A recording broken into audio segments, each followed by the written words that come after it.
What's up guys, in this video you are going to learn how to fix a scratched disc. I'm Andy, you're watching Learn How. I create video lessons, tutorials, and product reviews to help you learn how to use technology to improve your lifestyle. In this video, I'm going to show you how to repair a scratched disc.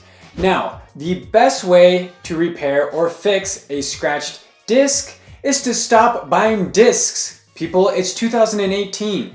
We've got digital movies, we've got digital games, we've got on demand, we've got Netflix. There's no reason for you to be buying these things anymore. But if in the special case you do still have some of these and they do get scratched, which they do frequently happen, I'm going to show you how to repair them using some lotion and tissues. All right, so this disc actually isn't super scratched, but for example's purposes, I'm going to show you how to remove scratches in case your disc is skipping or your game isn't working. So you just need a little bit of lotion, and it really doesn't matter what kind of lotion you use. So I've got a little bit of lotion on my finger here, and I'm just going to rub it in a circular pattern like this over the face of the disc. So what I'm doing right here is I'm rubbing the lotion into the cracks of the disc. So if you have cracks just on one spot, you could just do it in one specific area.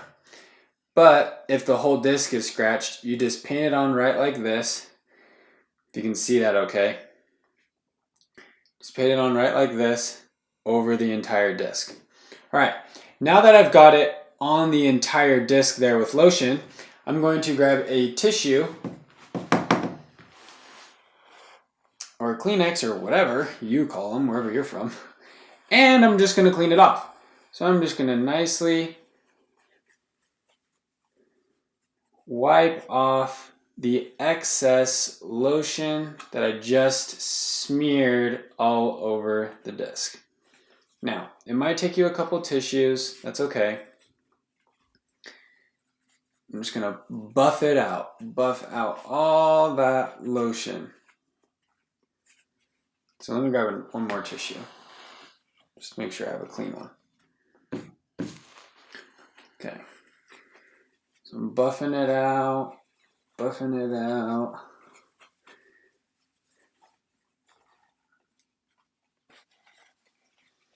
And once you look at the disc and you don't see any more lotion on it anymore, you should be good to go. So there you go. Now I've got my nice clean disc. Looking at it, doesn't really look like I have any lotion on it anymore. If you do feel like there's lotion on it, just give it a little bit of wipe. There you have it. Put it right back into your DVD player, into your Xbox, into whatever it is you're playing, and you've got yourself a fixed disc. If you like this video, guys, if you learned something new, hit that thumbs up button, hit that subscribe button, because we've got a lot of awesome tutorial videos on this channel. Thanks for stopping by, guys. We'll see you in the next video.